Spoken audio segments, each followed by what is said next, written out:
Do not comply. We're talking now about digital identities and central bank digital currencies. You are your own property, and we are seeing this eternal government power creep towards controlling more and more aspects of your life. And the thing that I am most skeptical about is the centralization of our currency, the centralization of our identities, to tell you how you're going to live your life, the social credit score system that will inevitably arise out of this for control.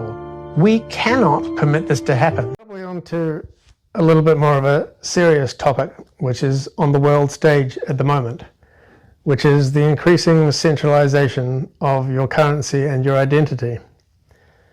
And I have a major problem with this because my number one principle that comes at the beginning is that you are your own property. And we are seeing this eternal government power creep towards controlling more and more aspects of your life. We're talking now about digital identities and central bank digital currencies. There are photos online of me on stage last year at the New Zealand Police Financial Intelligence Unit and ACAMS Conference 2024, talking to Ian Wolford, who is the Director of Cash and Money at the Reserve Bank of New Zealand. I know a lot about this topic. I am hyper aware of this topic. And the thing that I am most skeptical about is the centralization of our currency, the centralization of our identities, the incurring of the single point of failure for data breaches, for control, to tell you how you're going to live your life, the social credit score system that will inevitably arise out of this. The New Zealand government is looking at this. I know the Department of Internal Affairs is working on this via their Real Me program. I know for a fact that the Reserve Bank of New Zealand is working on central bank digital currencies. This cannot be allowed to continue. It cannot be allowed to continue. This centralization must stop. We all understand that in the digital age, we are going to inevitably have our own digital identities. But rule one, your digital identity is you. It must be your property. This must be done in a decentralized way. Our currency cannot continue to be centralized. We have seen the effects of central bank currencies through the fiat system, which has a 97% reduction in value of every single one of your dollars since 1971.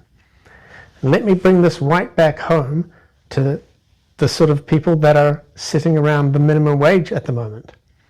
Even with all the increases to the minimum wage that have been occurring on April 1st every single year for the last decade, you are earning 38% less than you were in 2017.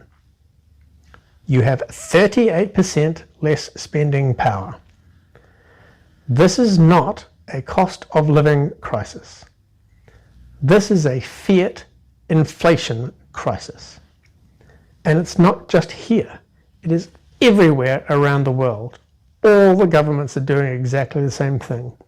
And what this proves to me is that governments, councils, cannot be trusted to responsibly manage the currency. And the solution is governments should not issue currency at all. They need to be removed entirely.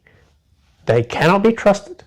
It doesn't matter if I was in charge or you were in charge. It makes no difference. There should be no individual person involved with our currency at all. This leads us into the cryptocurrency space. And that is the best and biggest advantage of cryptocurrency. It is a medium of exchange between us that is not controlled by anyone. You own your own currency. You own your own property. You own the fruits of your labor.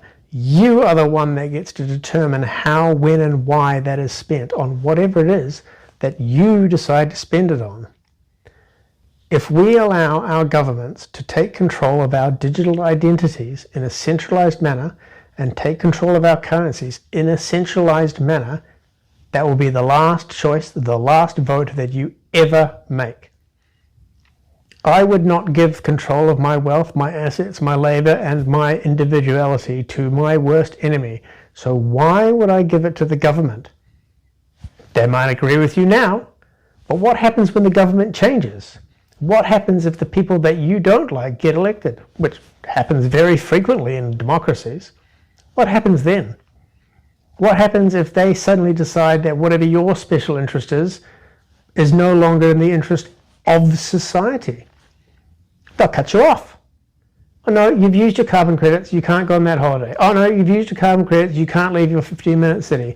Oh no, we're going to track your digital identity and we're going to count how many miles you did and how much beef you ate today, and you need to eat some more soybeans to increase your estrogen levels. We cannot permit this to happen.